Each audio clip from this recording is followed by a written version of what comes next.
क्यों होते हो परेशान? मेहनत एक दिन रंग लाएगी। हौसला रख बुलंद तू, एक दिन कामयाबी ज़रूर आएगी। तो जैसा कि मैं हमेशा कहता हूँ कि कंसिस्टेंट रहना है, रेगुलर रहना है, कामयाबी आपको मिलेगी ही मिलेगी। सो गुड मॉर्निंग गाइस, जय हिंद, वेलकम टू झांसर एकेडमी फॉर आईएएस। मैं उम्मीद करता हूँ कि आपको मेरी आवाज़ प्रॉपर्ली सुनाई दे रही है और स्क्रीन प्रॉपर्ली दिखाई दे रही है। प्लीज़ कंफर्म कर दीजिएगा। आज 31 मई 2022 है। आज का द हिंदू न्यूज़पेपर आपके सामने है, इसको हम लोग डिस्कस करेंगे। और जनरल स्टडीज की गाइस हमारी क्लासेस 13 जून 2022 से शुरू हो रही है। जिन भी स्टूडेंट्स को एडमिशन लेना है आप एडमिशन ले सकते हैं। सो चलिए स्टार्ट करते हैं क्लास को।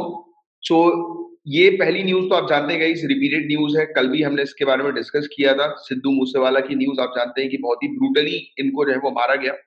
30 राउंड जो है वो चलाए गए थे इनके ऊपर। ये सिंगर रैपर है, जैसे कि आप जानते हैं इनके बारे में। आपने इनके गाने भी सुने होंगे, काफी फेमस फेमस इनके गाने हैं और बहुत ट्रेंडिंग में आते हैं इनके गाने। तो इनको गोली मारी गई और कहा जाता है कि तिहाड़ जेल में मौजूद एक अ, आरोपी है, क्रिमिनल है, गैंगस्टर है। तो उसने ये पूरी घटना रची थी। गोल्डी ब्रार करके है, कैनेडियन गैंगस्टर।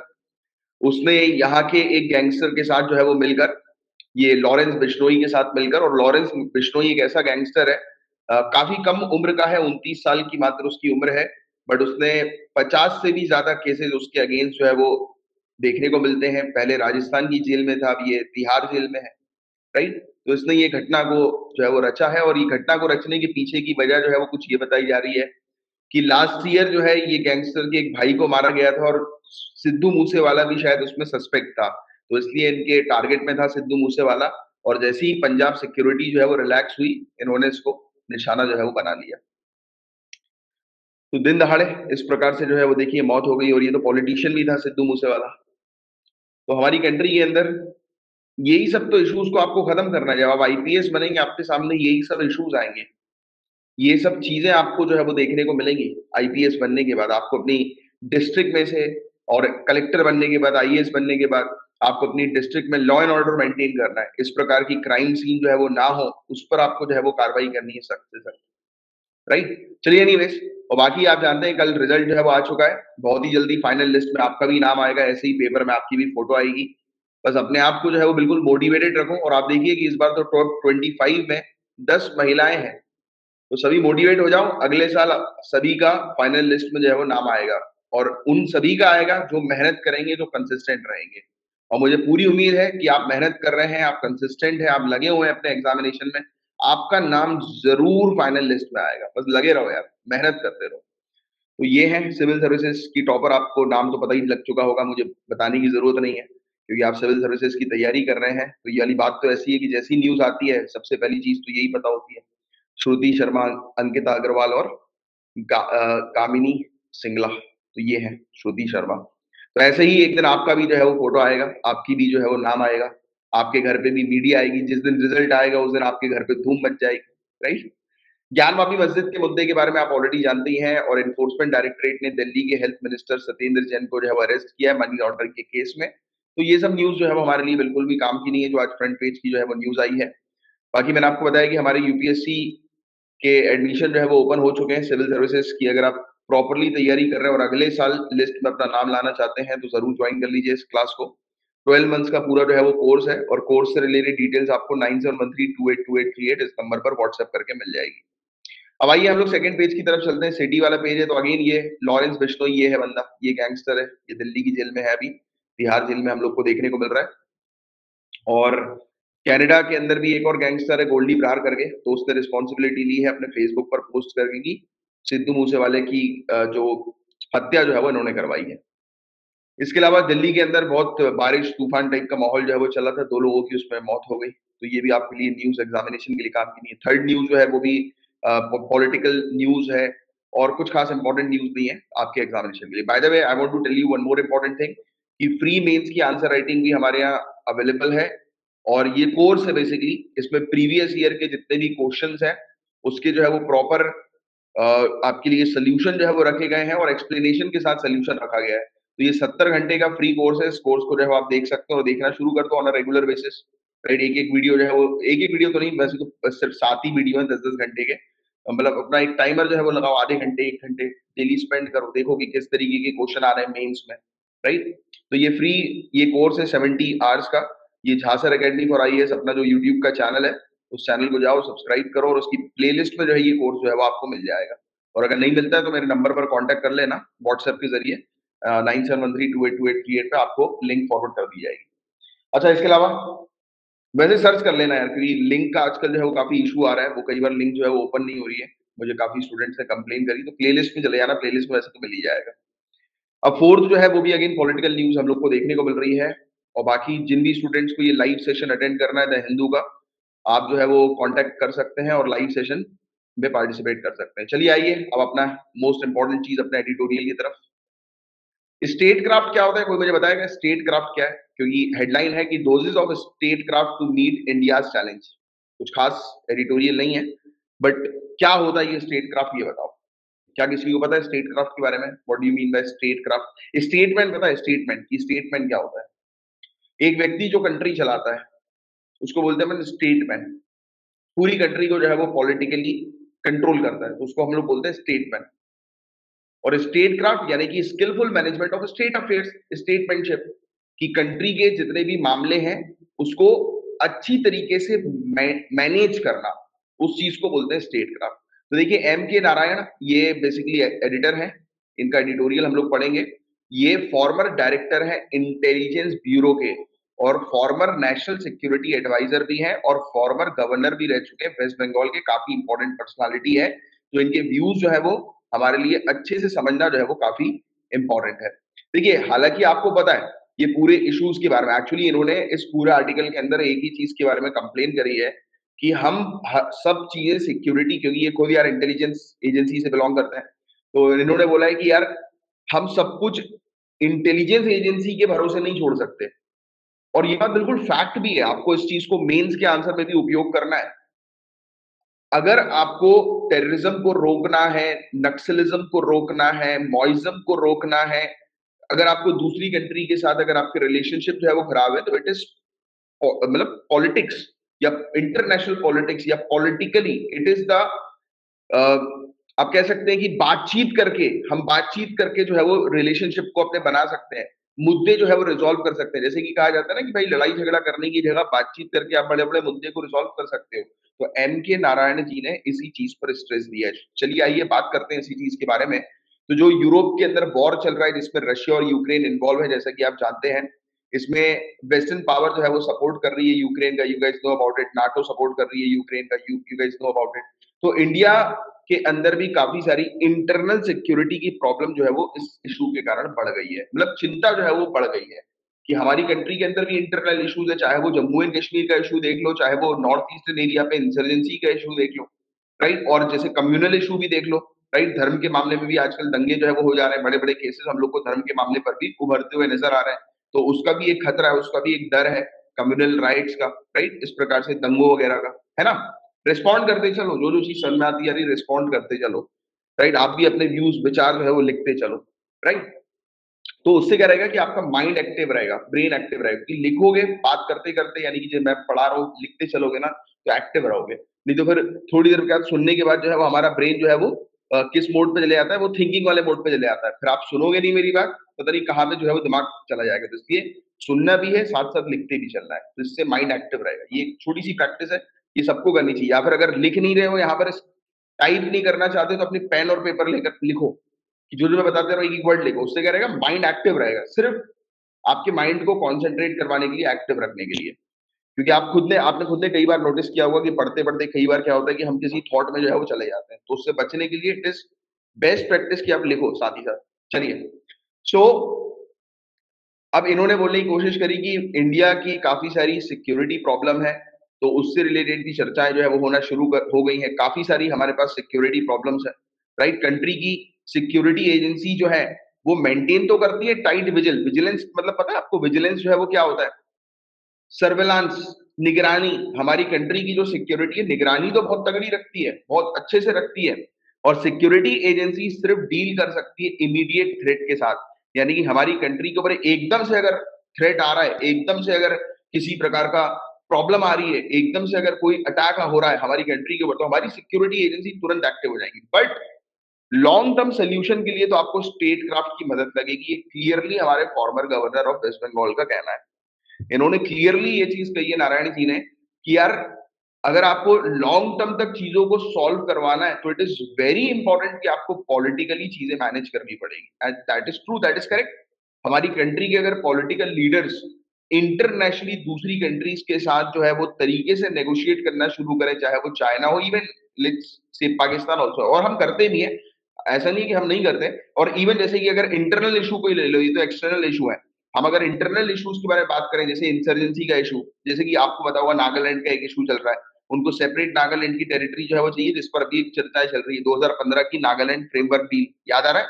हमने पढ़ा था इस चीज के बारे में, 2015 के नागालैंड फ्रेमवर्क डील के बारे में, जिसके थ्रू जो है वो बातचीत अभी चल रही है, राइट? बोडोलैंड के इशू के बारे में बातचीत जो है वो चल रही है। तो देयर आर वेरियस इशूज, काफी सारे गुट हैं, काफी सारे ग्रुप हैं जो कि डिमांड कर रहे हैं कि उनको सेपरेट होना है, बट उनके साथ हम लोग क्या कर रहे हैं? बातचीत कर रहे हैं। जैसे इवन इन छत्तीसगढ़ ऑल्सो, हमने भी कुछ दिनों पहले ही डिस्कस किया था, एक आईपीएस का जो है वो आया था, एक आर्टिकल जो है वो आया था, हमने डिस्कस किया था द हिंदू के अंदर ही, कि छत्तीसगढ़ के अंदर भी ये नक्सलाइट्स का जो है वो इशू है, जो अभी तक जो है वो रिजॉल्व नहीं हुआ, क्योंकि बैठकर तरीके से चर्चाएं नहीं हुई, बातचीत हुई, कहीं ना कहीं इश्यूज होते जा रहे हैं। तो बैठकर नारायण जी का ये कहना है कि भाई आपको बैठकर बातें को रिजॉल्व करना पड़ेगा, आप सब चीज सिक्योरिटी एजेंसी के ऊपर नहीं छोड़ सकते हैं। ठीक है, तो ये चीज उन्होंने एक चीज बताई। काफी सारी कंट्रीज में दोनों ही अथॉरिटीज और सिक्योरिटी एजेंसीज ये स्टेट क्राफ्ट की इंपॉर्टेंस को एक्नॉलेज करना इन्होंने शुरू कर दिया है, मानना शुरू कर दिया कि स्टेट क्राफ्ट वाकई में काफी इंपॉर्टेंट, मतलब ये स्किल बहुत ज्यादा जरूरी है इश्यूज को रिजॉल्व करने के लिए, लॉन्ग टर्म तक इश्यूज को रिजॉल्व करने के लिए, राइट? और यही सब चीजें हैं, ये पॉलिटिकली जो चैलेंजेस जो आते हैं उसके उसको खत्म कर सकती है ये स्टेट क्राफ्टशिप, राइट? तो ये चीज यहाँ पर बताने की कोशिश की गई है। इसमें आपको जो है वो मजबूत बनाना है, right? The ability to exploit opportunity as they arise, जैसे कि कोई भी अपॉर्चुनिटी अगर आ रही है तो उससे कैसे जो है वो आपको डील करना है, हैंडल करना है। तो ये सब चीजें स्टेट क्राफ्टशिप जो है वो सिखाती है, राइट? तो ये सब चीजें आपको प्रोग्राम और पॉलिसीज को इम्प्लीमेंट करना बहुत ज्यादा जरूरी है, क्योंकि सिर्फ प्रोग्राम और पॉलिसी बनाना नहीं है, उसको इम्प्लीमेंट करना है ग्राउंड लेवल पर, राइट? तभी तो ये चीज जो है वो हो पाएगी। और फिर इसके अलावा इन्होंने जो है ये चीज बात करने की कोशिश करी है, जैसे दो एग्जांपल्स इन्होंने दिए, जैसे कि जम्मू एंड कश्मीर के अंदर प्रॉब्लम्स आ रही हैं, अभी भी देखिए, अभी ये प्रॉब्लम तो बहुत पुरानी है, 1947 से ये प्रॉब्लम हम लोग को देखने को मिल रही है, राइट? सेपरेटिस्ट की प्रॉब्लम हम लोग को पहले से देखने को मिल रही है, बट अभी रिसेंटली कश्मीरी पंडित की फिर से जो है वो डेथ हो रही है, फिर से उनको जो है वो अटैक किया जा रहा है। 18 से 20 महीने से ये इशू जो है वो फिर से जो है वो शुरू हो चुका है, और आर्टिकल 370 हटने के बाद स्थिति जो है वो और खराब हो गई। पाकिस्तान का भी मतलब मिलिटेंट्स को जो है वो सपोर्ट मिला हुआ है, राइट? तो आप जो है वो क्या कर सकते हो, सिंपल सी चीज है कि आप बातचीत करके पॉलिटिकली जो है वो इस चीज को रिजॉल्व कर सकते हो। आप अगर सोचो कि हमेशा सिक्योरिटी एजेंसी वहां पर खड़ी रहे बंदूक ताने, तो या फिर इंटेलिजेंस रिपोर्ट जो है वो निकालती हुई बैठी रहे, तो वो पॉसिबल नहीं है। अगर आपको लॉन्ग टर्म तक इश्यूज को रिजॉल्व करना है तो first of all you have to find out the issue, and उस इशू को टैकल करने के लिए आपको जो है वो आकर बैठना पड़ेगा चेयर पे, अवॉइड नहीं करना है, भगना नहीं है, राइट? तो इनका कहना ये है कि कई बार हम लोग जो है वो अवॉइड करते हैं, हम लोग जो है वो कई बार ये सब जो मुद्दे हैं, ये सब इश्यूज है, उसको बात करने की जगह हम इग्नोर कर देते हैं, बोलते हैं कि हमें बातचीत नहीं करनी। Like let's take an example of Afghanistan also. Afghanistan में तालिबान रूल जैसे ही स्टैब्लिश हुआ, हमने मना कर दिया कि हमें बात ही नहीं करना उन लोगों से। भाई जब बात नहीं करेंगे तो इश्यूज रिजॉल्व कैसे होगा? Are you getting the point? This is the thing. Migrant Kashmiri Pandit जो है ये जम्मू एंड कश्मीर पे रिटर्न हो रहे हैं, नो डाउट इनको कुछ कंसेशंस वगैरह भी दिए गए, जैसे कि सरकारी जॉब्स ऑफर जो है वो इनको की गई है, जिससे कि इनको वापस लाया जाए। अब देखिए आपने क्या किया, जो लोग चले गए थे उनको आप वापस से जो है वो लेकर आ रहे हो, स्पेसिफिक पर्टिकुलर पॉपुलेशन को जो है वो आप टारगेट कर रहे हो, तो ऑब्वियस ही बात है कि ये कुछ लोगों को प्रोवोक कर देगा, और ये हुआ है। इसलिए टारगेट पुलिसिंग ना ही सिर्फ टारगेट किलिंग्स ना ही सिर्फ कश्मीरी पंडित की हुई है, बल्कि पुलिस वगैरह की भी हुई है, अथॉरिटीज वगैरह की भी हुई है ना? तो ये एक चीज हम लोग को देखने को मिली। तो कह रहे हैं कि आपको अगर चीजों को सही करना है तो आप एक तरफा चीजों को सही करने की कोशिश मत करो। आप एक तरफा अगर जाओगे तो कम्युनिटी के दूसरे लोग जो है वो भड़केंगे, and जब दूसरे लोग भड़केंगे तो ऑब्वियस ही बात है कि इश्यूज जो है वो हमें देखने को मिलेंगे कंट्री के अंदर।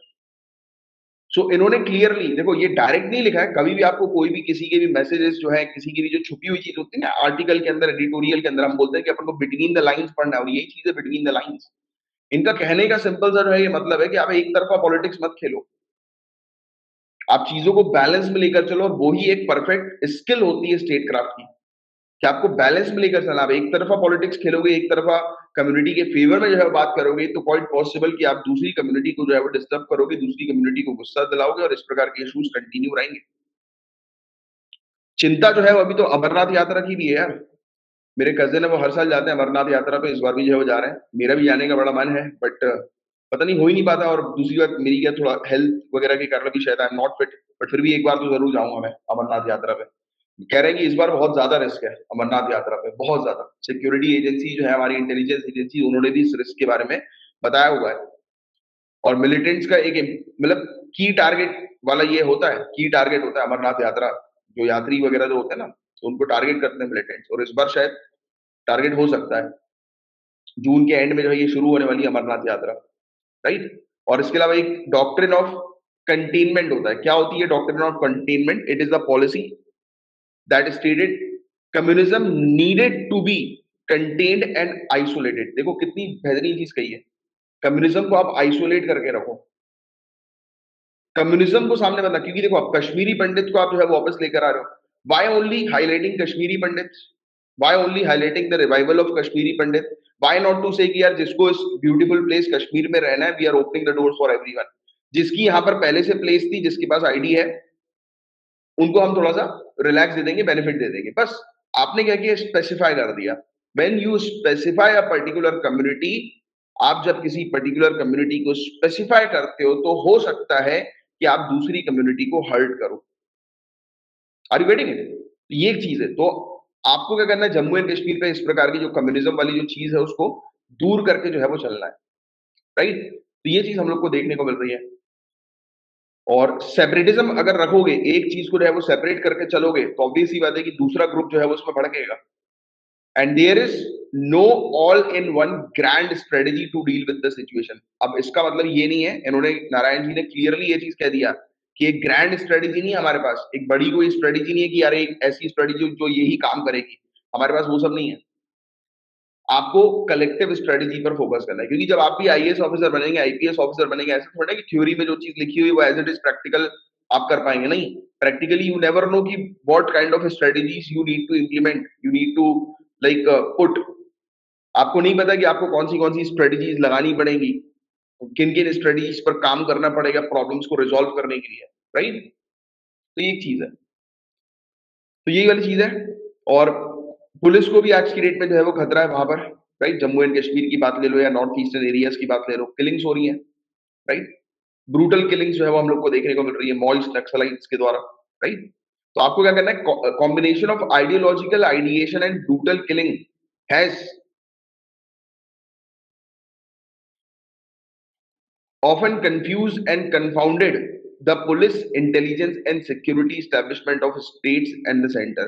तो इस प्रकार की कभी भी, जैसे कि जब सेंटर जो है वो जब बातचीत करने जाती है और इस प्रकार के जब मैसेजेस सामने आते हैं, तो उसके बाद जब ये इस प्रकार का बातचीत सिंपल, यानी कि पीस के साथ साथ जब इस प्रकार का जब रिस्पॉन्ड आता है, तो हमारी ऑब्वियस सी बात है कि जितनी भी हमारी स्ट्रेटेजीज होती है वो फेल हो जाती है। और यही चीज जो है पुलिस इंटेलिजेंस और सिक्योरिटी स्टैब्लिशमेंट जो स्टेट और सेंटर में है, उसको तितर बितर जो है वो कर देती है। तो ये एक इशू जो है उन्होंने हाईलाइट करने की कोशिश करी।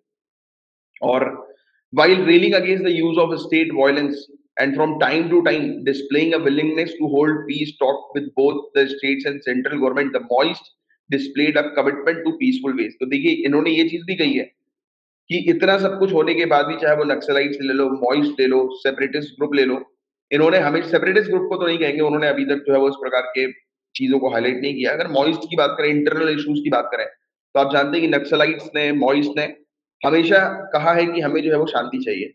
उनकी तरफ से मैसेजेस आया है, ऐसा नहीं कि उनकी तरफ से मैसेजेस नहीं आया। शांति के लिए उन्होंने मैसेज जो है वो भेजा है। तो जब वो शांति के लिए मैसेज भेज रहे हैं, दैट मीन्स कि दे वांट टू कॉम्प्रोमाइज।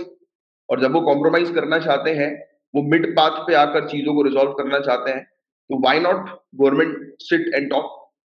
चलो गवर्नमेंट बैठती है, बात भी करती है, बट अभी हमने क्या देखा था आर्टिकल के अंदर, इम्प्लीमेंटेशन, कि गवर्नमेंट को इम्प्लीमेंट करना है। आप बैठ रहे हो, डील कर रहे हो, बट आप ग्राउंड लेवल पर जो आपने एग्रीमेंट तैयार किया उसको आप अगर इंप्लीमेंट नहीं करोगे, तो फिर ऑब्वियस सी बात है कि इशू रिजॉल्व थोड़ा ना होगा। तो ये एक चीज हम लोग को देखने को मिल रही है।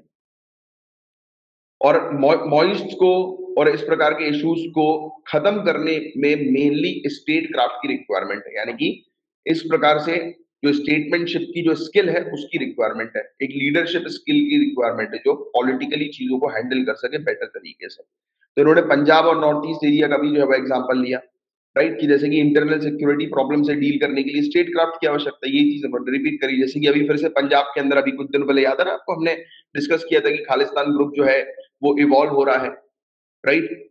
अभी मेरे ख्याल से आपको शायद याद आ रहा हो कि I think if I am not wrong, Uttarakhand Uttarakhand या हिमाचल प्रदेश, इनके हम लोग को वहां पे देखने को मिला था ना कि स्टेट लेजिस्लेटिव असेंबली के बाहर जो है वो हिमाचल ना, स्टेट लेजिस्लेटिव असेंबली के बाहर जो है वो फ्लैग्स जो है वो लगा दिए गए थे खालिस्तान के, राइट। तो ये इशू जो है वो हम लोग को देखने को मिला, तो ये हरियाणा और हिमाचल प्रदेश, हिमाचल का ये इशू है, राइट। और इसके अलावा पंजाब के अंदर स्लीपर सेल की डिस्कवरी हुई। स्लीपर सेल तो आई थिंक सभी लोग को पता होगा कि कौन होते हैं स्लीपर सेल। कोई ऐसा है कि जिसको नहीं पता? नहीं पता तो पूछ लेना, मैं बता दूंगा। तो ये चीज हम लोग को जो है वो देखने को मिली। और रीसेंट अटैक जो है वो किया गया स्लीपर सेल, प्राची जी कुछ नहीं होता। देखो क्या क्या होता है कि ये जो टेररिस्ट लोग जो होते हैं, ये क्या करते हैं कि ये किसी अपने एजेंट को जो है वो इंडिया में भेज देते हैं। और ये जो एजेंट होता है इनका, टेररिस्ट का मैं बात कर रहा हूं, ये इंडियंस का ब्रेन वॉश करता है। किसका? स्लीपर्स इंडियंस होंगे, इंडिया के अंदर ही होंगे स्लीपर सेल, इनका ब्रेन वॉश कर दिया जाता है। और ब्रेन वॉश करने के बाद इनको करीब 10-20 साल के लिए स्टे करवाया जाता है। और जिस भी दिन टेररिस्ट को या सेपरेटिस्ट ग्रुप को अपना मिशन कंडक्ट करना होता है, वो स्लीपर सेल को अपना मिशन जो है वो दे देते हैं। तो स्लीपर सेल जो है वो ऑब्वियस सी बात है कि अपनी जान गंवाने के लिए भी रेडी होते हैं, जान देने के लिए भी रेडी होते हैं, क्योंकि उनका पूरी तरह से ब्रेन वॉश कर देते हैं ये लोग। इंटरनेट के माध्यम से ये बहुत ज्यादा पॉपुलर हो चुका है कि इंटरनेट के माध्यम से ही इंडिया के अंदर बैठे जो लोग हैं उन्हीं को इंडिया के खिलाफ जो है वो कर दिया जाता है। ये कमजोर लोग होते हैं, और इन्हीं सब चीजों को तो हमारी इंटेलिजेंस एजेंसी जो है वो डिटेक्ट करती है, राइट। तो वो उसका काम है डिटेक्ट करना, इंटेलिजेंस एजेंसी का। जब आप घुसोगे इंटेलिजेंस एजेंसी में, आईपीएस जब क्रैक करोगे तो क्वाइट पॉसिबल आपको मौका मिलेगा, राइट, ये सब चीजें समझने का। तब आप ये सब चीजें और डीपली जो है वो जाकर देखोगे कि किस तरीके से ये सब ऑपरेशन होते हैं। तो ये एक चीज है। So recent attack pro Khalistan elements पर जो हमें देखने को मिला on the headquarter of Punjab police intelligence wing in Mohali, and rude shock to this security establishment. तो देखो अटैक भी जो है वो हो गया अभी रिसेंटली, राइट। और इंडिया के अंदर नॉर्थ ईस्ट क्षेत्र में, specially in the state of Assam and Nagaland, तो यहाँ पर भी बहुत सारे इंसिडेंट्स हम लोग को ऐसे देखने को मिल रहा है, राइट, सेपरेटिज्म के, कि इनको जो है वो एक सेपरेट स्टेट जो है वो चाहिए। तो यहाँ पर सिक्योरिटी फोर्सेस की जगह स्टेट क्राफ्टशिप जो है वो इंपॉर्टेंट है, बातचीत जो है वो इंपॉर्टेंट है, पॉलिटिकल इन्फ्लुएंस इंपॉर्टेंट है, डिप्लोमेसी इंपॉर्टेंट है, राइट। आसाम के अंदर भी United liberation front of Assam independent, ये जो है वो अपनी एक्टिविटीज को दोबारा से शुरू करना चाह रही है। और करेंटली म्यांमार से ये जो बॉडी है, ये आसाम वाली ULFAI, तो ये ऑपरेट कर रही है, राइट। और धीरे धीरे करके इंडिया के अंदर दोबारा से अपनी एक्टिविटीज जो है वो शुरू कर रही है, रिक्रूटमेंट अपना कर रही है, राइट। तो ये चीज। और नागालैंड के अंदर नेशनल सोशलिस्ट काउंसिल ऑफ ये नागालिज नागालिम या नागालैंड, राइट, तो ये चीज हम लोग बोलते हैं। तो इसने भी जो है वो फिर से कहना जो है वो शुरू कर दिया है, अपनी एक्टिविटीज को रिवाइव करना शुरू कर दिया, क्योंकि अभी 2015 का फ्रेमवर्क अभी तक फिनिश ही नहीं हुआ है, फाइनलाइज ही नहीं हुआ है प्रॉपर तरीके से, राइट। अभी कुछ दिनों पहले हमने इनके बारे में डिस्कस किया था। और साउथ की तरफ इंटेलिजेंस और पुलिस ऑफिशियल जो है वो देख रहे हैं कि लिट्टे जो है वो दोबारा से रिवाइव हो रही है, liberation tiger of Tamil, right. तो ये चीज हम लोग को देखने को मिल रही है, LTTE sponsored militancy in Sri Lanka following the recent economic crisis. तो श्रीलंका के अंदर इकोनॉमिक क्राइसिस हुआ तो ये दोबारा से एक्टिवेट होना शुरू हो गई, राइट। तो ये सब चीजें हैं। तो कहने का मतलब यही है इनका कि आपको जो है वो प्रॉपर तरीके से पॉलिसीज बनानी पड़ेगी, बातचीत करनी पड़ेगी, और इन्हीं सब चीजों के थ्रू आप इंटरनल और एक्सटर्नल इश्यूज इस प्रकार के जो है वो रिजॉल्व कर सकते हैं। तो काफी अच्छा आर्टिकल था। आर्टिकल के अंदर सिर्फ एक ही समरी थी कि बातचीत करके मामले को रिजॉल्व। मैं चाहता तो आपको सिर्फ यही चीज जो है बता देता, क्योंकि यही चीज काम की है। बट द पॉइंट इज कि ये आर्टिकल जो है वो M.K. नारायण जी का आर्टिकल है, फॉर्मर डायरेक्टर रह चुके हैं यार इंटेलिजेंस ब्यूरो के, IB के, फॉर्मर NSA हैं हमारे, और फॉर्मर गवर्नर भी है वेस्ट बंगाल के। दैट्स व्हाई आई थॉट कि यार एक बार पूरी तरह से हर एक चीज अपन इनकी ले लेते हैं, राइट। क्योंकि देखो क्या होता है, पर्सनालिटी मैटर करती है, राइट? आप कल को, जैसे मैंने आपको बोला ना कि आज आपकी बात कोई नहीं सुनेगा, बट कल को आप एक पोजीशन पर आ जाएंगे, आईएएस आईपीएस बन जाएंगे, तो आपकी बात सबको सुननी ही पड़ेगी। तो इसलिए हमने इस चीज को जो है वो पूरा कवर किया। बाकी इसका तो सिर्फ एक ही सार है कि स्टेट क्राफ्टशिप, आपको बस ये नाम बस ध्यान में रखना है, स्टेट क्राफ्टशिप, कि स्टेटमैनशिप जो है उसको मैनेज करने की स्किल, स्टेट अफेयर को मैनेज करने की स्किल, और सिक्योरिटी एजेंसी प्लस स्टेट क्राफ्टशिप, ये दोनों मिलकर बड़ी से बड़ी जो इश्यूज है, प्रॉब्लम्स है सिक्योरिटी पॉइंट ऑफ व्यू से, उसको रिजॉल्व कर सकते हैं। और इसमें मेन रोल जो होता है वो बातचीत का होता है। That is the summary of this whole article. Right? Clear? सबको क्रिस्टल क्लियर है? अब नेक्स्ट के बारे में बात करते हैं। नेक्स्ट जो है प्रियदर्शनी सिंह जी का ये आर्टिकल है, और ये जो है वो रिसर्च फेलो हम लोग को देखने को मिलती है centre for policy research new Delhi की। अब देखो इस आर्टिकल के अंदर कुछ नहीं है मेंशन, इसका पहला पैराग्राफ बस हमारे लिए काम का है। जो बच्चे जो हैं पुअर के, गरीबों के जो बच्चे हैं, जो लिख नहीं सकते, जो पढ़ नहीं सकते, जो खेल नहीं पाते स्कूल में, डांस नहीं कर पाते, तो क्या वो जो गरीब हैं, क्या वो कह सकते हैं इस इशू के बारे में? क्या वो बोल सकते हैं, बता सकते हैं कि अरे यार मेरा बच्चा पार्टिसिपेट नहीं कर पा रहा, मेरा बच्चा मेरी बच्ची पढ़ नहीं पा रहा है? नहीं कर पा रहे हैं। क्यों? क्योंकि यहाँ पर ऑथर ने हाइलाइट करी है एक इशू को। हमारी कंट्री का जो सबसे बड़ा इशू है कि हम अपनी कंट्री के अंदर जो भी डेटा कलेक्ट करते हैं, ये डेटा जो होता है, ये किस टाइप का जो है वो डेटा होता है? ये स्कूल के एनरोलमेंट से रिलेटेड डेटा होता है। आपने कई बार देखा होगा कि जितने भी डेटा जो है वो कलेक्ट हो रहे हैं, किससे रिलेटेड है? कि स्कूल में जो है वो एनरोलमेंट जो है वो किस तरीके का है, बच्चे का आउटकम रिजल्ट जो है वो किस टाइप का है, राइट? ये स्कूल लेवल पर हो रहा है, एडमिनिस्ट्रेटिव लेवल पर हो रहा है, इंस्टीट्यूशनल लेवल पर हो रहा है। बट ऑथर ने इस चीज को हाईलाइट किया कि हमें जो है वो किस लेवल पर इसको करना है। जैसे कि नेशनल लेवल की जगह हमें डिस्ट्रिक्ट लेवल पे आना है, और डिस्ट्रिक्ट लेवल से और ग्रास रूट लेवल पर जाना है। मतलब कि इंस्टीट्यूशन लेवल पर आप जो भी सर्वे कंडक्ट करवाएं, जो भी डेटा कवर करें, एक इंस्टीट्यूशन अपना खुद का डेटा जो है वो ले, और वो भी पेरेंट्स से।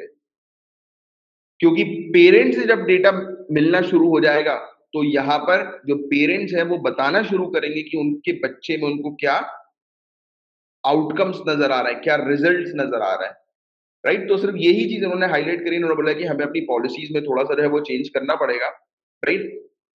इसमें जैसे locally rooted education vision is one that emerges from the social and political consensus on why a child needs a school education. देखो मेन इशू जो है वो लोकल है।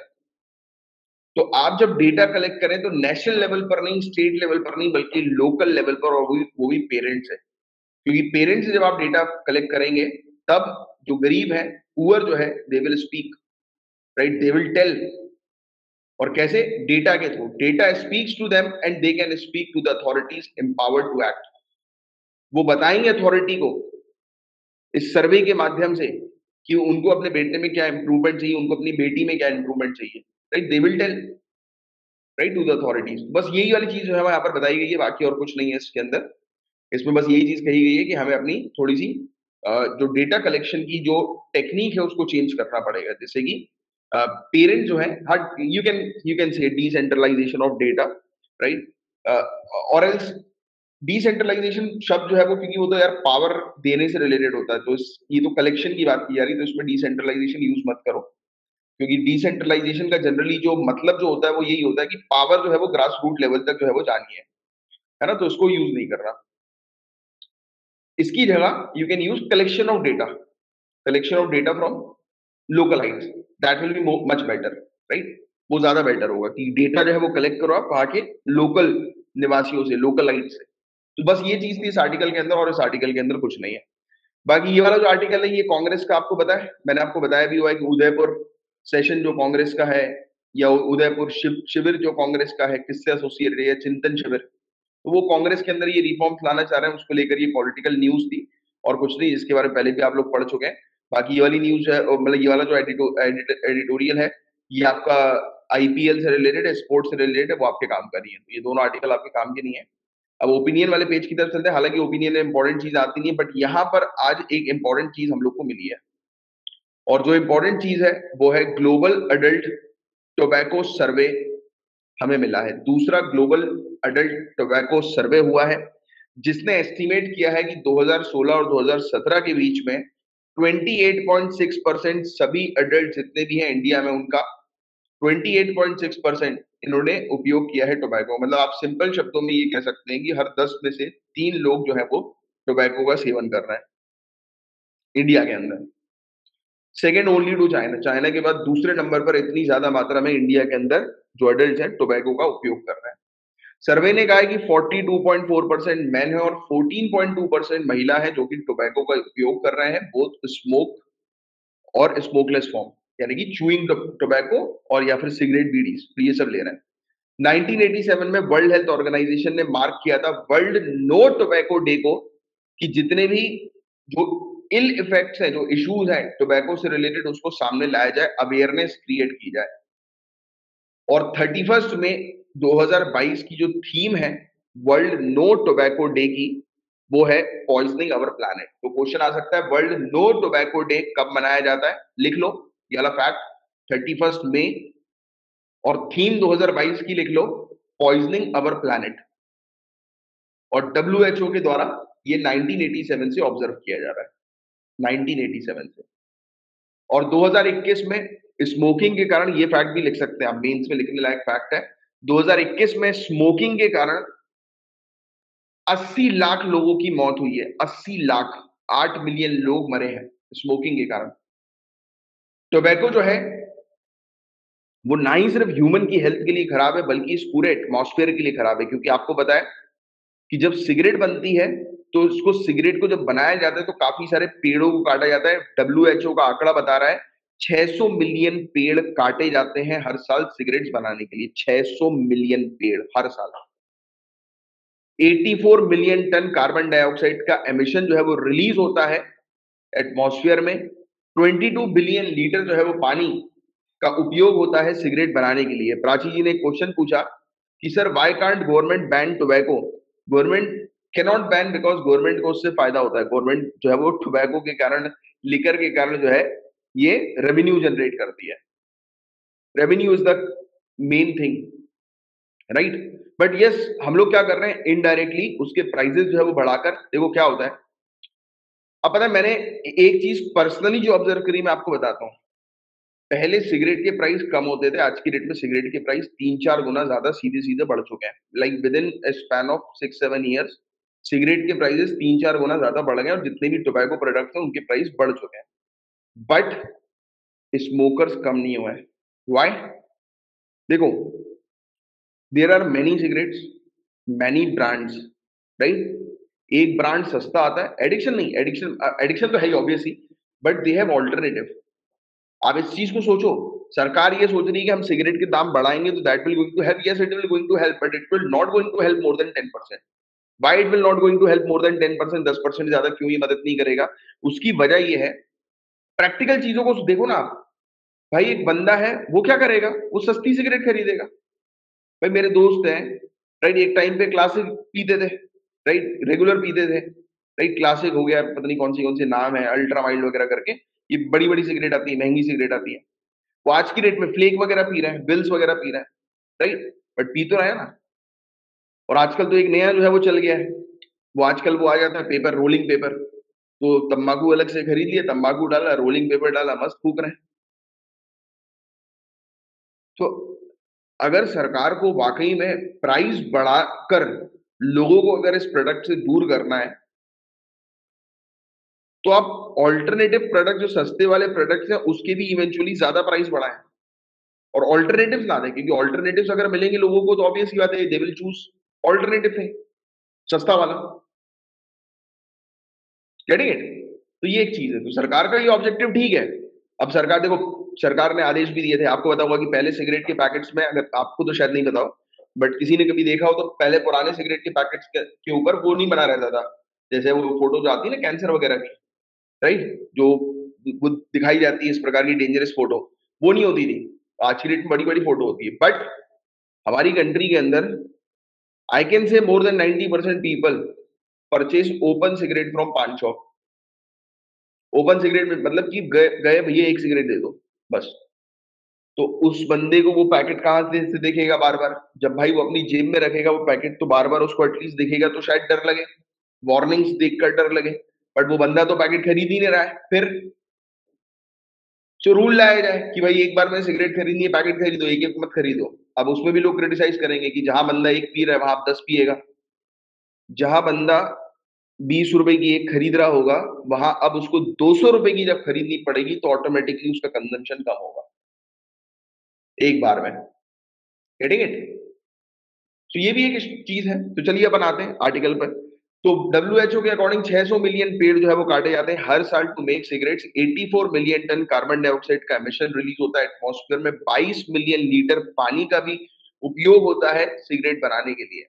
Environmental cost of production, cigarette but, packaging, plastic pouches, smokeless tobacco के, यानी कि वो सब होता है ना कि क्या बोलते हैं, पान मसाला, पान बहार वगैरह, तो उसमें उसके जो पाउच वगैरह होते हैं। इसके अलावा इलेक्ट्रॉनिक्स और बैटरी जो ई सिगरेट से एसोसिएटेड, ये पूरी चीज जो है वो एनवायरमेंट को पल्यूट कर रही है।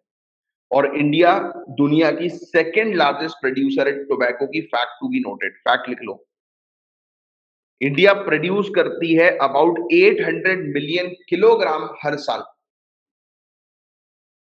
और आज की डेट में प्रयास जो है वो किए जा रहे हैं कि लोगों के बीच में अवेयरनेस क्रिएट की जाए about ill effects of tobacco, की टोबैको के नुकसान के बारे में।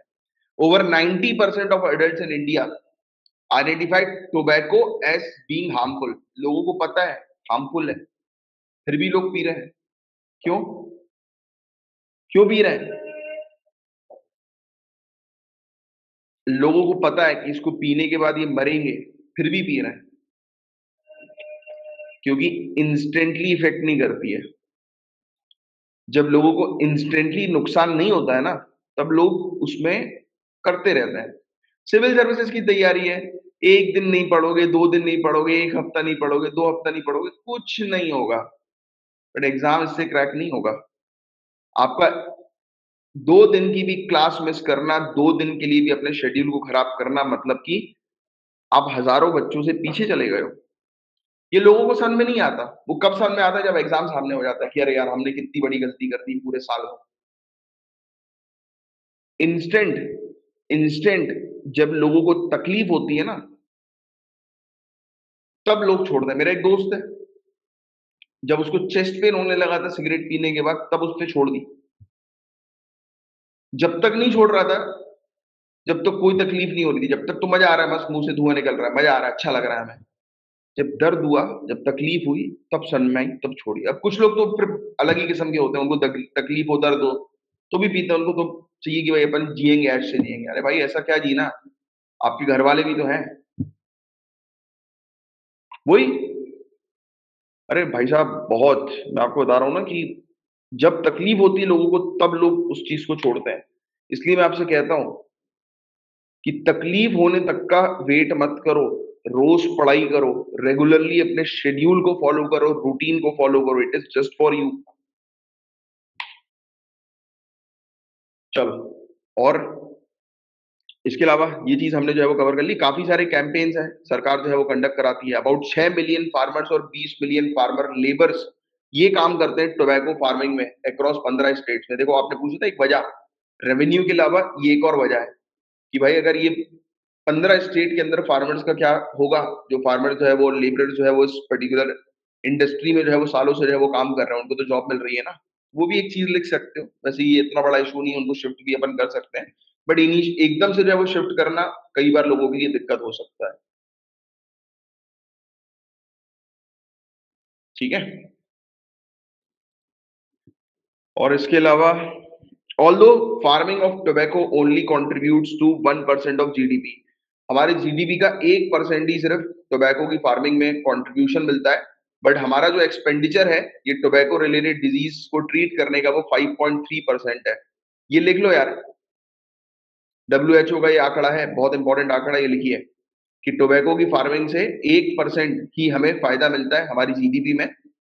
बट नुकसान जो हमें हो जाता है वो 5.3% होता है टोबैको रिलेटेड डिजीज को क्योर करने में। ये लिख लीजिए, ये बहुत अच्छा और काफी इंपॉर्टेंट फैक्ट है, डब्ल्यूएचओ ने बताया इंडिया की स्पेंडिंग के बारे में। इसके अलावा भी फार्मिंग जो है वो टोबैको की स्टॉप नहीं होती विदाउट सीरियस इकोनॉमिक कॉन्सिक्वेंसेज और सोशल डिस्ट्रप्शन, राइट। बट फिर भी अभी काफी सारी कंपनीज जो है वो ऐसी आ गई हैं जो काम कर रही हैं, जो कमिटमेंट्स खुद ब खुद जो है वो कर रही हैं, राइट? जैसे कि कंपनी जो है वो जीरो कार्बन पर जो है वो काम करना इन्होंने शुरू कर दिया, Amazon, Nestle, Alibaba, Mahindra group, right? तो ये एमिशन को कट करने पर काम कर रही है, ये इन्वेस्ट कर रही है, एस्टिमेटेड है $50 बिलियन नेचर बेस्ड सोल्यूशन में, जैसे कि कार्बन सिंक ये तैयार कर रही है। तो ऐसा नहीं है कि कंपनीज काम नहीं कर रही, कंपनीज भी जो है वो एनवायरमेंट के लिए काफी ज्यादा अब काम करना शुरू कर रही है। और सिगरेट कंपनी जो है वो भी चेंज होती हुई जो है वो नजर आ रही है। 2016 में one of the largest cigarette company, right? तो इसने जो है वो अपने कस्टमर को टोबैको से स्मोक फ्री प्रोडक्ट में जाने के लिए जो है वो मूव करना शुरू कर दिया, राइट? तो इन्होंने बोलना शुरू कर दिया कि आप स्मोक फ्री प्रोडक्ट्स की तरफ जो है वो आगे बढ़ो जाओ। और 2019 में ये रिपोर्ट ऐसी सामने आई कि 98% इसका R&D का जो बजट है वो जाता है इसी एक्टिविटी में, कि कैसे लोगों को स्मोक से स्मोकलेस प्रोडक्ट की तरफ जो है वो शिफ्ट किया जाए, या स्मोक फ्री प्रोडक्ट की तरफ शिफ्ट किया जाए। तो ये एक चीज है। तो बस यही सब चीजें हैं जिसके बारे में आप लोग को एक आइडिया होना चाहिए। जो आंकड़े मैंने आपको बताए, ये आंकड़े जो है वो आपके लिए इंपॉर्टेंट है। बाकी awareness is very important, educating people is very important, right, about the harmful use. वैसे तो लोगों को पता ही है हार्मफुल इफेक्ट, राइट, बट और तरीके से बताने की जो है वो आवश्यकता है। शुरुआत नहीं होनी चाहिए, पता है, द प्रॉब्लम इज, अगर आप लोगों को शुरुआत में रोक दें, शुरुआत में आइडेंटिफाई कर दें, यानी कि जब जिस बच्चे ने वो सिगरेट उठाई होगी फर्स्ट टाइम, या अडल्ट ने सिगरेट उठाई होगी फर्स्ट टाइम, उसके पेरेंट्स अगर आइडेंटिफाई कर लें, उसके गार्जियन आइडेंटिफाई कर लें, और उसको एट द स्टार्टिंग एज ही रोक दें, तो वो चीज रुक जाएगी। बट वो चीज अगर 4-5 साल तक चल गई ना, तो it will become very difficult. But देखो यार, मैं आपको क्लियर बताऊं, nothing is difficult. I am the personal example. मैं वैसे ये सब बातें जो है वो शेयर नहीं करता हूँ, बट आप लोग तो अपने ही हो यार। मैं भी एक समय पर हो चुका था एडिक्ट, खतरनाक। मैंने एक दिन डिसीजन लिया कि अब नहीं करना है, विल पावर। और वो एक दिन का डिसीजन जो है, और वो आज आज है, नहीं होती है भाई। विल पावर, आपको अपने विल पावर को जो है वो स्ट्रांग रखना है, मजबूत रखना है। आप अपना टाइम वेस्ट कर रहे हो ऑन अ रेगुलर बेसिस, सोच लो आज कि आज के बाद मुझे टाइम वेस्ट नहीं करना है, विल पावर स्ट्रांग कर लो ना। अरे भाड़ में जाए दुनिया, ऐसी की तैसी, मुझे तो इस एग्जाम पर बस अब कॉन्सेंट्रेट करना है, मुझे इस एग्जाम को निकालना है। मुझे एक मिनट भी जो है फालतू वेस्ट नहीं करना। सोचो ना यार, ये वाली बात रखो दिमाग में, वाली बात, और लग जाओ एग्जाम की तैयारी में। क्या प्रॉब्लम है? अंदर से मजबूत करना पड़ेगा आपको यार। आपकी लड़ाई खुद से है इस एग्जामिनेशन के अंदर, सिर्फ खुद से। आपके दोस्त बुलाएंगे, अवॉइड करो। एक बार कलेक्टर लग गया ना नाम के आगे, IAS IPS लग गया, आज जो जितने भी लोग आपसे खफा है वो ही हाथ जोड़ के सामने खड़े रहेंगे। तो वो मत सोचना कि अरे मैं उसके पास नहीं गया तो वो बुरा मान जाएगा, बुरा मान जाएगी। दुनिया इंटरेस्ट के पीछे भागती है, और आप इंटरेस्ट लोगों का बन जाओ, तो लोग आपके पीछे भागेंगे। अपने आप को हाईलाइट अगर करना है तो आज तपना पड़ेगा। बिल्कुल अवॉइड नहीं, बंद कर दो। अवॉइड भी नहीं करना, सोचना ही नहीं है। अवॉइड अपन किस चीज को करते हैं? जिस चीज को अपन सोच के हट रहे हैं। अपन को फर्क नहीं पड़ना चाहिए। किसी ने बुलाया, कट्टर हो जाओ, no, say no to everyone, focus on your studies only, that's it. चलो, बाकी और कुछ नहीं है। बाकी एक ये, बाकी सब चीजें तो आपको ऑलरेडी पता है। एक ये आंकड़ा जो है वो सामने आया है कि हम लोग जो है वो टारगेट कर रहे हैं कि हमारी जितनी भी जो ये पावर जनरेशन प्लांट जो है ना, इलेक्ट्रिसिटी जो जनरेट करती है, कोयले को जलाकर हम इलेक्ट्रिसिटी बनाते हैं, तो उसको कन्वर्ट कर रहे हैं हम लोग अब रिन्यूएबल एनर्जी की तरफ जो है वो ज्यादा फोकस कर रहे हैं, राइट। और वर्ल्ड बैंक जो है वो प्लान कर रही है श्रीलंका को और लोन देने की, राइट। कितना क्या, तो वो सब आंकड़े आपके लिए काम के नहीं है, ठीक है।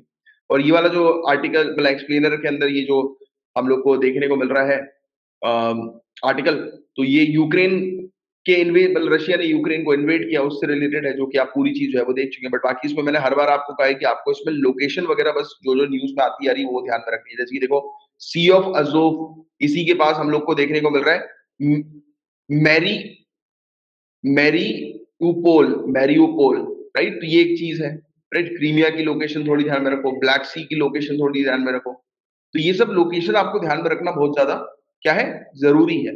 It is very important for you to remember this location, क्योंकि क्वेश्चन बनेगा इस लोकेशन से रिलेटेड, राइट। और बाकी आप जानते हैं कि इंडिया के अंदर ये सेम जो मैंने भी आपको बताया ना, कि हमारे यहाँ पर कोल कंजम्पशन जो है वो काफी ज्यादा बढ़ गया है, राइट। 49% टोटल कार्बन डाइऑक्साइड का एमिशन जो है वो कोयले के कारण जो है वो हो रहा है। ग्लोबल एवरेज 41% है। और फरवरी 2022 में कोल बेस्ड पावर जनरेशन की जो इंस्टॉल्ड कैपेसिटी है हमारी कंट्री की, वो 2.04 लाख MW हम लोग को देखने को मिल रही है मेगावाट, और ये जो है अबाउट 51.5% पावर का हम लोग को देखने को मिल रहा है फ्रॉम ऑल सोर्सेस, राइट। और नेचुरल गैस जो है वो एज अ ट्रांजिशन फ्यूल के तौर पर जो है वो काम कर रही है। मतलब हम लोग को आज की डेट में जैसे कि हमारा कोल का कंजम्पशन जो बढ़ता जा रहा है उसको हम लोग को रिड्यूस करना है, क्योंकि कोयला जब जलता है तो एनवायरमेंट को डैमेज करता है, हार्म करता है, राइट। तो उसी पर ही ये पूरा बेस्ड मतलब ये क्वेश्चन आंसर्स थे एक्सप्लेनर्स का, राइट। तो ये एक चीज आपको बस पता होनी चाहिए। बाकी ये अमेरिका का एंटी करप्शन लॉ है, ये आपके लिए अभी के लिए काम का नहीं है, बाकी कुछ और चीजें न्यूज में आती है तो हम डिस्कस करेंगे। बाकी इसके अंदर भी जो हम लोग को देखने को मिला, ये बुक्स वगैरह से रिलेटेड जो चीजें हैं ये वनडे एग्जामिनेशन पूछी जाती है, सिविल सर्विसेज के लिए आपके लिए काम की नहीं है।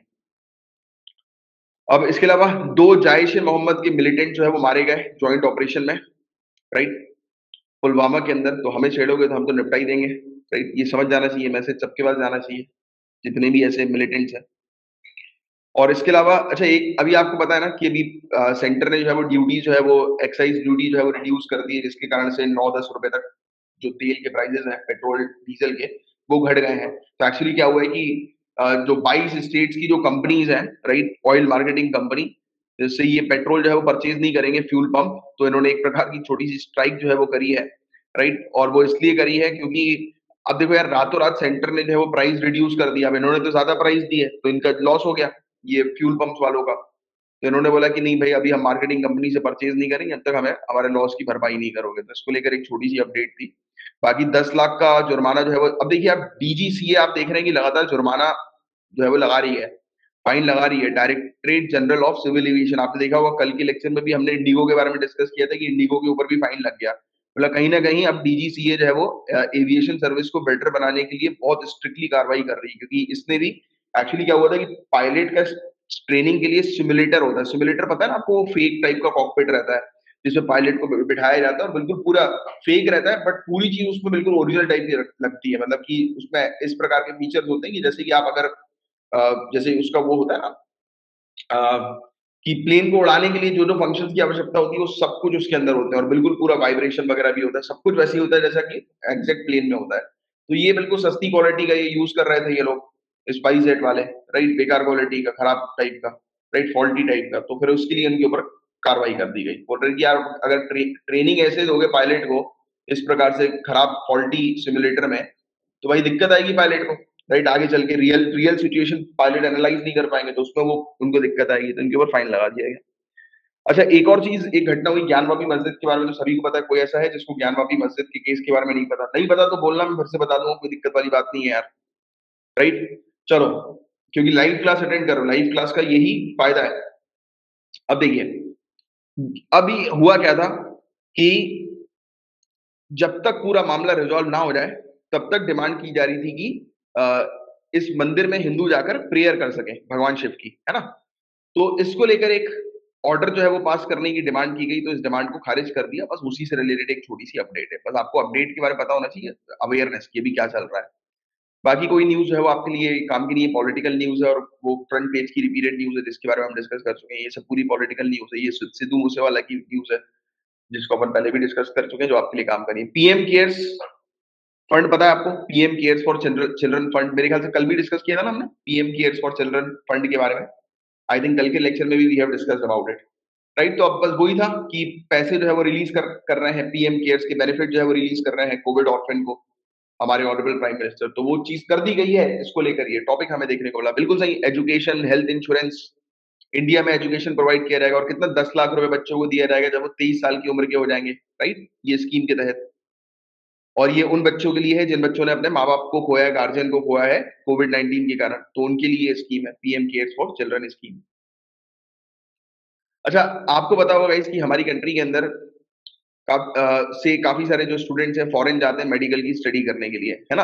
अब जब वो वापस आते हैं तो उनको भी यहाँ पर बैठकर एग्जाम देना पड़ता है, राइट। तो you guys know about it. तो उनके लिए कौन सा कानून है जो रेगुलेट करता है पूरी चीजों को? तो ये कानून का नाम ध्यान में रखना, national medical commission foreign medical graduate licentiate regulation 2021 और national medical commission compulsory rotating medical internship regulation 2021। तो ये एक चीज है, बट आपको इसमें ध्यान में रखने की जरूरत है। अभी देखो, यूक्रेन वॉर जब हुआ था तो स्टूडेंट जो है वहां से यहाँ पे आए, तो उन्हीं को लेकर था। और इसी के रेगुलेशन पर जो है वो पुष्टि जो है वो ठहराई है। ऑनरेबल सुप्रीम कोर्ट ने कहा है कि फॉरेन मेडिकल स्टूडेंट्स के लिए रूल जो है वो बिल्कुल ठीक है, जो कि रेगुलेटर्स ने जो है वो इस कानून के थ्रू तैयार किए हैं, बनाए हैं। That's it. और बाकी ये वाली चीज तो आप जानते ही हैं यार। तो बस अब अगली फोटो आपकी आनी है, बस मन लगाकर मेहनत करो। फिर अभी ये हुआ था कि एक आरटीआई जो है फाइल की गई थी, पूछा गया कि ऑनरेबल प्राइम मिनिस्टर को जो गिफ्ट मिले हैं वो कितने करोड़ रुपए के हैं। तो 22.5 करोड़ रुपए के गिफ्ट है, जिसकी नीलामी जो है वो की जाएगी। और जब इसकी नीलामी होगी, ऑक्शनिंग इसकी होगी, तो पूरा पैसा जो आएगा वो नमामि गंगे प्रोजेक्ट के लिए, प्रोग्राम के लिए जो है वो लगा दिया जाएगा। वो आपके लिए काम का नहीं है वैसे ये टॉपिक। अच्छा, आपको याद आ रहा है कि कुछ समय पहले जो है वो चाइना जो है वो डिमांड कर रहा था। अच्छा नहीं, ये दूसरा टॉपिक है, अभी वाला टॉपिक भी आएगा। हांगकांग के बारे में पता है आपको? हांगकांग, हांगकांग क्या है? हांगकांग क्या एक कंट्री है? हांगकांग, हांगकांग क्या एक कंट्री है?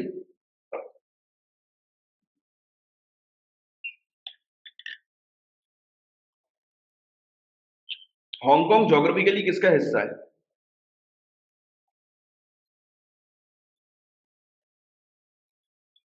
Yes, very good. Hong Kong geographically China का हिस्सा है। Very good Nitya ji, Jyoti ji, Prachi ji, very good. One China policy, IAS Meera ji ने लिखा है। नहीं, one country two system. Meera ji, one country two system, अब याद आ गया। हम मकाऊ के लिए और हांगकांग के लिए वन कंट्री टू सिस्टम का यूज करते हैं। वन चाइना की पॉलिसी हम लोग यूज करते हैं किसके लिए? जिंगजियांग क्षेत्र के लिए। हम करते हैं इसके लिए ये कौन सा है, ताइवान के लिए। और एक और जो क्षेत्र है तिब्बत, बिल्कुल सही, हम इनके लिए जो है वो यूज करते हैं one China policy. But one country two system specially उपयोग में लिया जाता है हांगकांग के लिए और मकाऊ के लिए। क्यों लिया जाता है, तो इसके बारे में मैंने आपको एक्सप्लेन किया था कि यूनाइटेड किंगडम ने ये टेरिटरी जो है वो चाइना को दी थी। और जब दी थी ये टेरिटरी, तो कहा था कि इनका कॉन्स्टिट्यूशन जो है 2047, 2047 और 2049 तक एप्लीकेबल होगा। राइट, तो ये चीज जो है वो कही गई थी कि इस टेरिटरी के अंदर, हांगकांग और मकाऊ के अंदर, इनका खुद का रूल जो है वो चलेगा, ऑटोनोमस क्षेत्र है, तो ये स्पेशल एडमिनिस्ट्रेटिव रीजन है। अब देखिए, आप जानते हैं, आप शायद अगर इंटरनेशनल पॉलिटिक्स से रूबरू होंगे या फिर इस क्लासेस को काफी समय से ले रहे हैं मेरी, तो आपको ये चीज पता होगी अभी कि अब चाइना ने हांगकांग को अपने कंट्रोल में कर लिया है। राइट, जो चाइना चाह रहा था, चाइना ने डिप्लोमेटिकली हांगकांग को अपने कंट्रोल में कर लिया है। मतलब बहुत, मतलब अब ये पूरी तरह से हांगकांग को नचा रहा है चाइना। राइट, एक टाइम था आज से 3-4 साल पहले कि हांगकांग को आप इंडिपेंडेंट कह सकते थे, कि इंडिपेंडेंट कंट्रोल है इसका। बट अब नहीं है यार। अब मतलब ये मान के चलो कि पूरी तरह से चाइना जो है वो इस हांगकांग की टेरिटरी को इन्फ्लुएंस कर चुका है। इसलिए भी ब्रिटेन अब हांगकांग के ऊपर इंटरेस्ट नहीं ले रही जितना वो पहले लेती थी। राइट, तो यार I think you guys know about it, you are aware about it. नहीं हो तो अब मेरे ख्याल से अवेयरनेस हो गई है आपको। तो देखिए, चाइना का जो प्रेसिडेंट है, अब देखो ये सपोर्ट कर रहा है हांगकांग के नए लीडर जॉन ली को। तो आप खुद ही समझ रहे होंगे, ये पहले स्टेटमेंट से ही क्लियरली समझ में आ गया है कि अब हांगकांग जो है वो पूरी तरह से इनके अंडर जो है वो आ चुका है।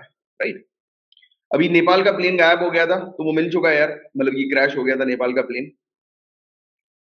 तो बस ये वाली एक चीज थी। कल हमने जैसे कि बात करी थी ना इसके बारे में भी, बरमूडा ट्रायंगल के बारे में, कि कहीं यहाँ पे बरमूडा ट्रायंगल का तो इशू तो नहीं है, बट फिर भी काफी सारे प्लेन यहाँ से भी गायब हुए हैं, और लिटरली गायब हुए हैं, मतलब उनका कोई मलबा वगैरह नहीं मिला है। बाकी इस नेपाल का तो मिल गया, क्रैश हो गया था ये। और इसके अलावा रशिया जो है वो गैस की सप्लाई बंद कर रहा है नीदरलैंड को, वही यूक्रेन रशिया का इशू, उसी चीज के कारण। राइट, तो इसको लेकर एक अपडेट थी। अब देखो, ये देखिए क्या लिख रहा है यूनाइटेड स्टेट, ध्यान से सुनना। यूनाइटेड स्टेट्स लिख रहा है, कह रहा है कि वो रॉकेट सिस्टम यूक्रेन को नहीं भेजेगा जिससे कि यूक्रेन रशियन टेरिटरी को टारगेट कर सके। एक नंबर का झूठा है। मतलब इनका कहने का मतलब, हम भेजेंगे नहीं, हम खुद जाके मारेंगे।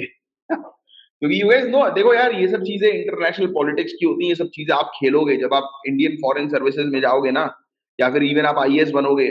राइट, तो you have to play things. ये गेम है भाई, बोल कर नहीं मारना है। किसी को हम बोल कर नहीं मारते हैं, चुपचाप जाके उड़ा देते हैं। अब आप बोलोगे कि अरे यार ये तो अच्छी क्वालिटी नहीं होती। ब्यूरोक्रेट्स की यही सबसे बेस्ट क्वालिटी होती है, कि सामने वाले पे अटैक करो और उसको पता भी नहीं लगना चाहिए कि कब उस पर अटैक हो गया। This is, these qualities are of bureaucrat. लोग सोचते हैं, अरे भाई ये सब चीजें, ब्यूरोक्रेसी एक अलग माइंडसेट से चलती है। ब्यूरोक्रेसी घेर के मारने पर काम करती है। ब्यूरोक्रेसी जब अकेले रहेगी ना, तब हाथ जोड़ लेगी, अरे कोई दिक्कत नहीं, बोलेगी हम वी आर वेरी पीसफुल। और जैसी पूरी पावर हमारे हाथ में ही, हमने उठाया घोड़ा और दबा दिया, फिश क्या हो, खत्म। द सीन इज कि ब्यूरोक्रेट बनना है तो ब्यूरोक्रेसी के रूल को फॉलो करना पड़ेगा, क्योंकि दबंग बनोगे तो मारे जाओगे। स्ट्रेटेजिस्ट बनना है कि स्ट्रेटेजिकली, क्योंकि क्योंकि हमारे जितने भी मिशन है, even military also, think about it. Common man क्या बोलता है? हम तो 50 लोगों के सामने लड़ लेंगे, क्योंकि कॉमन मैन पिक्चर देखता है, मूवी देखता है। आप लोग उस मूवी की दुनिया से बाहर हो, है ना? आप लोग किसको पढ़ते हो? हमारे डिफेंस ऑपरेशन को पढ़ते हो। कभी भी डिफेंस ऑपरेशन में ये चीज देखी है? हाँ ठीक है, इट हैपेंस कि हमारा अगर कोई जो सोल्जर है, हमारे कोई अथॉरिटी ऑफिशियल अगर वो अकेले फंस गए, उनके पास कोई सिचुएशन नहीं है, तो ऑब्वियसली बात है कि उनको अकेले फाइट करना है। But when the mission starts, it starts in a discipline matter, पूरी स्ट्रेटजी के साथ, सब एंगल को कवर करते हुए, सब डायमेंशन को कवर करते हुए मिशन स्टार्ट किया जाता है। तो वो कॉमन मैन कहते हैं कि हम तो अकेले जाएंगे, अकेले फाड़ देंगे। ब्यूरोक्रेट्स कभी अकेले नहीं फाड़ते, वो वेट करते हैं सही समय का और सही समय पे निपटा देते हैं। आज की रेट में आपको लोग बोलेंगे उल्टा सीधा, किसी को जवाब देने की जरूरत नहीं। जिस दिन आपके पास पावर आएगी, निकालना अपनी जेब से माउजर, या फिर आपके साइड में गनमैन को खड़े करना और सामने वाले से बोलना कि हम बात करो, क्या बोल रहे थे उस दिन। फिर अपने जो सिपाही हैं उनको बोलना कि बंद करो इसको, रात भर थाने उल्टा लटकाओ, फिर छोड़ देना।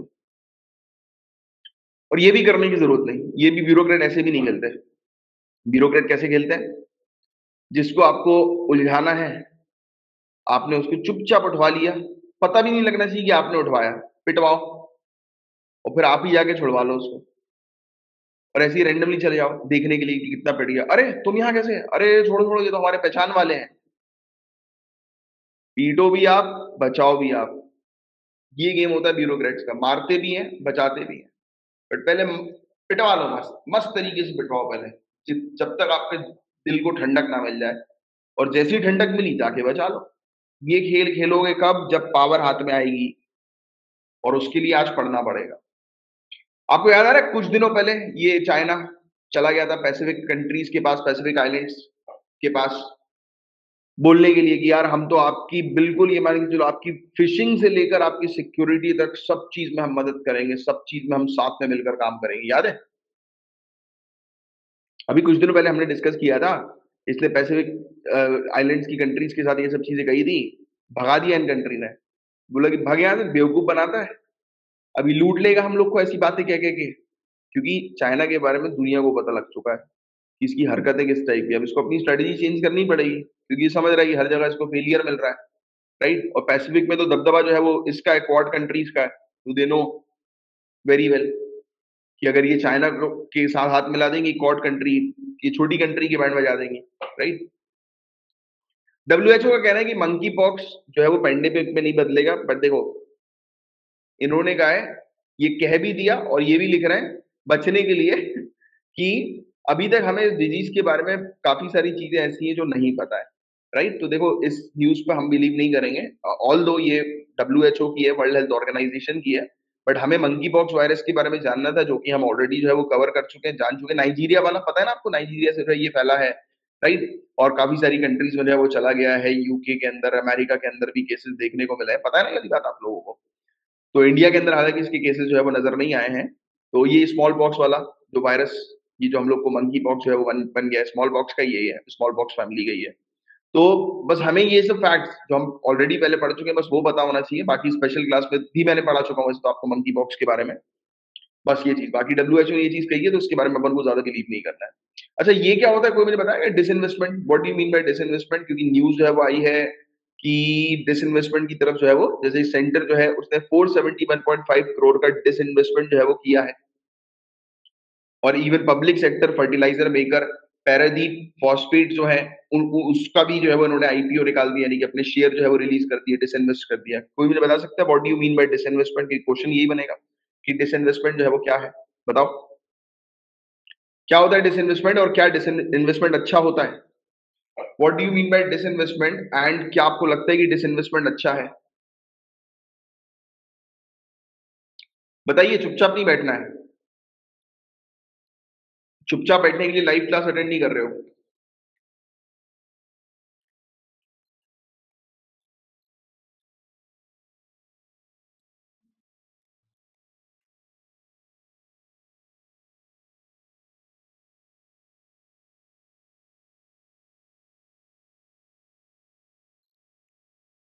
सम share sell out but control नहीं, वो स्ट्रेटेजिक डिसइन्वेस्टमेंट होता है। मीरा जी कंफ्यूज मत हो, वो स्ट्रेटेजिक डिसइन्वेस्टमेंट होता है। गवर्नमेंट अपने एसेट बेचती है या बॉन्ड निकालती है, लॉन्ग टर्म के लिए नहीं। अच्छा भी है और नहीं भी नहीं है ये। कभी भी डिसइन्वेस्टमेंट बिल्कुल भी अच्छा नहीं होता है, क्योंकि आप मुझे खुद बताओ, आप एक कंपनी है, ठीक है, एक strategic investment is always good, but this investment is not at all good, not at all, clear no. क्योंकि मैं आपको देखो, मैंने आपको क्या बोला है कि आपको हमेशा अपने आंसर को बैलेंस में लिखना है, बट वो डिप्लोमेटिक पॉइंट ऑफ व्यू से।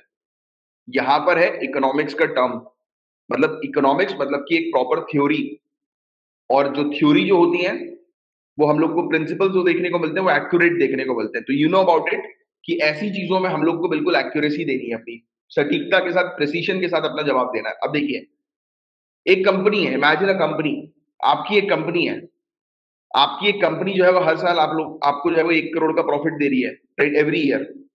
आपने आज उस कंपनी को जो है वो 500 करोड़ में बेच दिया, बट आपने किस चीज का जो है वो लॉस कर दिया? आपको 500 करोड़ तो मिल गए, बट आपके जो 1 करोड़ रुपए मिनिमम जो आपको वो प्रोवाइड करा रही थी हर साल, जो कि आगे चल के शायद बढ़ जाता, आप अपने बिजनेस को एक्सपेंड करते तो आपने क्या किया? उसको सेल आउट कर दिया अननेसेसरली। मतलब आपने अपनी हर महीने की इनकम खत्म कर दी, क्योंकि एसेट तो वही रहता ना। आज से अगर 10 साल बाद ही, अच्छा चलो घर की बात कर लेते हैं हम। भाई एक घर है, घर आपने रेंट पे चला रहे हो, आप अपना घर 25,000 रुपए महीने का रेंट आपको घर पे मिल रहा है, आपने घर को 50 लाख में बेच दिया, आपका 50 लाख तो आपको मिल गया, बट 25,000 रुपए की मंथली इनकम आपकी चली गई।